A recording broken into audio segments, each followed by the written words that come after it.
Welcome to the Neuropathy Support Group and Podcast. I'm Chris, and I'm so glad you tuned in. It's my hope with this podcast to help all of us gather information that might help those that need support dealing with this debilitating issue. Hello, and welcome to this podcast. Before we get started, let's get the formalities out of the way with the medical and privacy disclaimer. I am not a doctor or medical professional. The information on this podcast is from personal experiences and is meant for group support. Additionally, the information discussed is not meant to diagnose, treat, or cure any underlying conditions associated with neuropathy.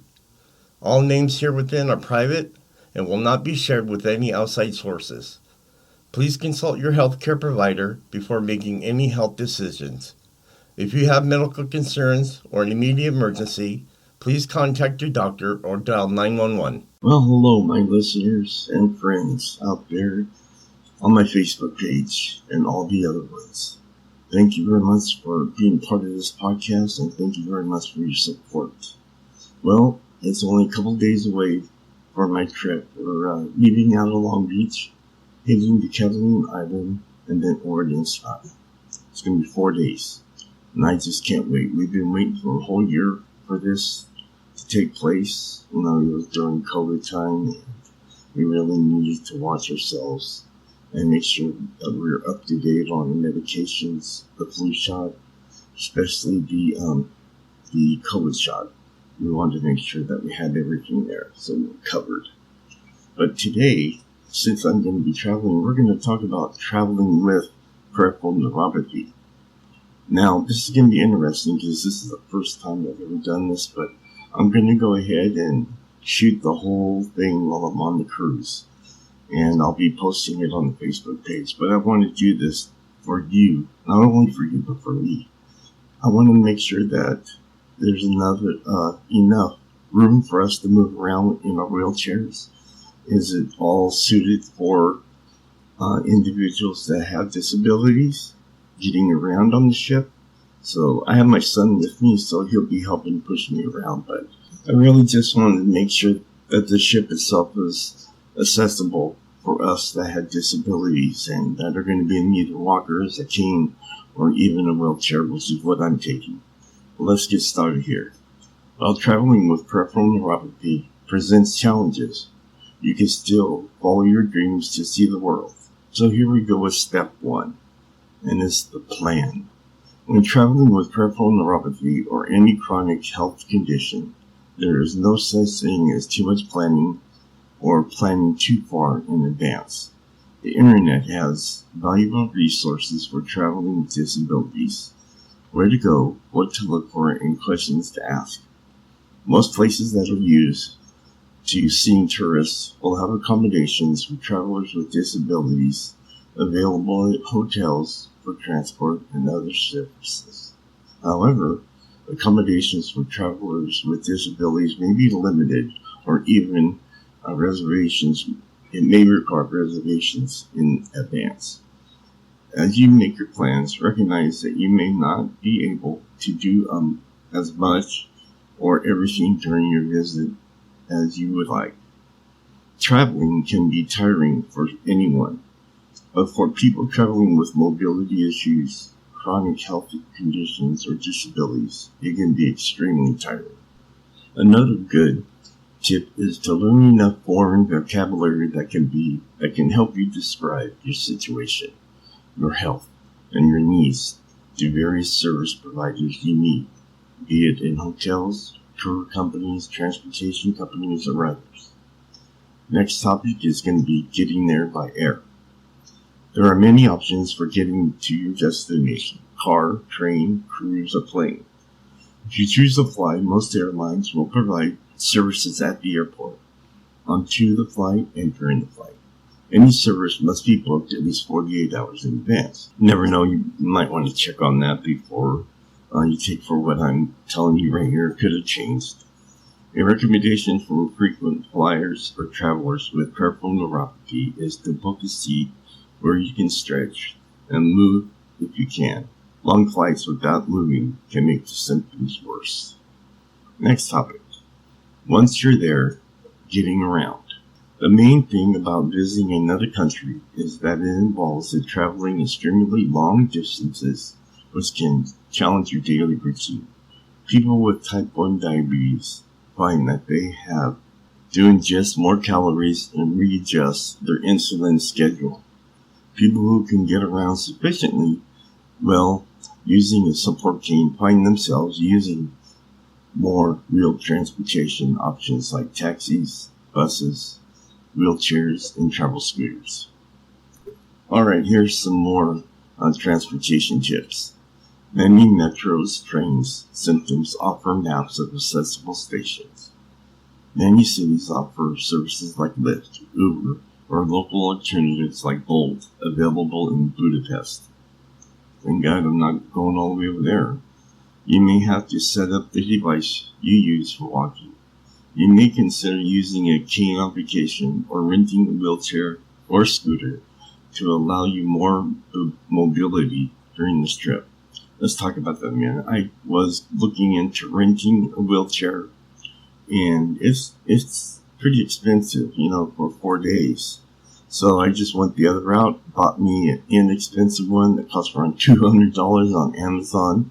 And I've been using it for a while now, and it gets me around. There's no issues with it at all. So, that was a good purchase. I'm going to need it eventually as I go down the road. So that's good. So that's something you might want to look into also. Also, research the most accessible routes to the places you want to go.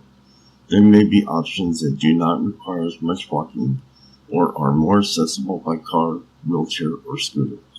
So, in my case, when you go to Catalina Island, you have to take a boat to the island. There's nowhere for the ship to park on port. So, we made the decision of not going there. Now, we really didn't want to get to Ensenada and get off there either. There's a lot of crime issues, but I think we are going to do it because there the ship docks at the port, and you're able to walk in and walk out with no issues. So that might be something we do. I'm not sure, but again, I'll let you know with my live podcast. Next, plan where you will go and how, and have a backup plan so you can enjoy your visit and get around safely. Organization at your destination that cater to people with similar limitations as yours will have information on how to best get around the town where you might be able to rent a wheelchair or a scooter and other local advice for managing your city. So let's talk about hotels briefly. With limitations to mobility, it is important to make sure that your hotel or lodging accommodates your requirements. Shower chairs, grab bars, extra walking space in the room can be arranged as long as it can be done in advance. Most hotels and lodgings will make some accommodations for disabled travelers if you can make arrangements in advance. Next, looking after your health away from home. Medications. If you're traveling with medications, research the rules of bringing your medication to your destination. Certain pain medications may be illegal.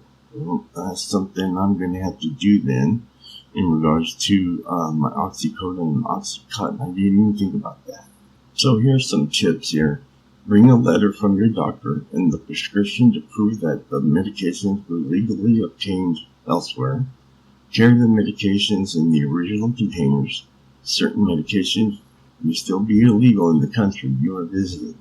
The country's consulate can often provide information on what may be brought in and steps to follow. Often, you can email the country's consulate in the U.S. for this information. Check with the place where you will be staying about refrigeration if that's necessary. When flying, it's preferable to carry medications with you instead of checking them in with the airlines. Most definitely, I'm going to make sure of that. I'm going to be putting them in a clear bag, Ziploc bag, so they're able to see them. Next item up is traveling with your prescription also allows you to get your medications replaced if you need them. It is always a good idea to travel on shorter trips with sufficient medication for the entirety of your trip. It is also a good idea to have a list of your medications, your doctors and healthcare providers' names and contacts, and emergency contacts with you. You should keep a copy with you, a copy in your luggage, as well as by your phone at home in case of emergencies.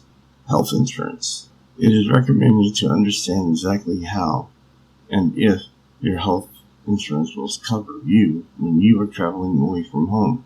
Travel insurance is recommended if your health insurance does not cover you abroad or away from your home state. Alright, let's talk about to tour or not to tour. Arranging your trip through a tour company or travel agent that focuses on trips for people with disabilities can take the guesswork out of their planning process. You can find many travel agents that specialize in travel for people with disabilities. And there's a list here on this website. I'll make sure I post it on the Facebook page. You may be able to find tours and tour companies by doing the search for their tour operators specializing in accessible travel in your destination, country, or city. Things you want to look for is the guide licensed? How many people with disabilities have they guided in the past? What assistance you can expect from your tour guide? And is your tour a private tour? Will there be other travelers on your tour that may or may not have the same challenges as you? Most importantly, enjoy yourself. Traveling with peripheral neuropathy will require more planning and may have limitations. Whether going near or far, it is still possible to see the world. As I was researching this topic, there just isn't that much information out there for this issue of traveling with nerve pain or peripheral neuropathy or any disability that I found. But I don't know. I don't know why, but here's another web page that I found that might have some additional information. I'm not sure here, but I still got a lot of time left, so let's go ahead and talk about what's on this page. Everyone needs a getaway now and then, a chance to break routines and gain new perspective and experiences. However, traveling can have its challenges if you're living with nerve pain, lower back pain, diabetes, or any other chronic condition that causes discomfort. So here are 7 tips to maximize your enjoyment and minimize pain during your travels. The good memories you make along the way can be well worth the effort. So number 1, get comfortable in your seat. If you're traveling by car, make sure that your seat is upright and you have a good posture. If you have back pain, place a lumbar rolled up towel, or pillow to put against the small curvature of your back. When flying, choose a seat with more room for you to change positions and move your feet and toes. Standing up briefly in the aisle can also help if your feet are prone to swelling. Consider wearing compression stockings to increase vein circulation. Take breaks when driving. With car and travel, make frequent stops so you can stand up and walk around a bit. Often, or how often you stop, depends on your health, but every 2 hours is a good idea for most people. Number 3, stay hydrated. This will help you feel better while you're traveling, and when you arrive, drinking water is best. Avoid sugary drinks and drinks with caffeine. These can cause anxiety, which can increase nerve pain. If your travel plans include activities that make you sweat, drink sports drinks with electrolytes and no sugar. Don't let travel stress you out. Any pain is worse with stress. It changes the chemistry of your body and lowers your threshold of pain. Lower your stress levels by taking your time, listening to music or an audiobook, being flexible, having a sense of humor, and keeping an open mind to whatever happens. Set a new routine when you reach your destination and adopt the mindset that you can control everything. Number 5, make sure to make good sleep choices. Sleep can be a challenge when traveling, so control what you can. Try to stick to your sleep schedule. which will lower your pain intensity.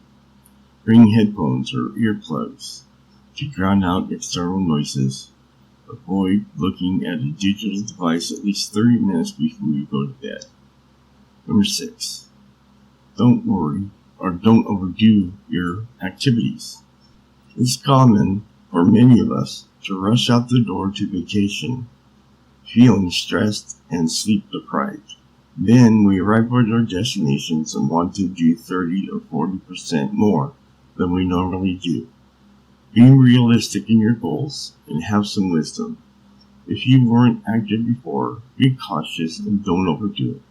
Whatever your activity takes, make sure you take breaks and follow the advice of your physical therapist or physician.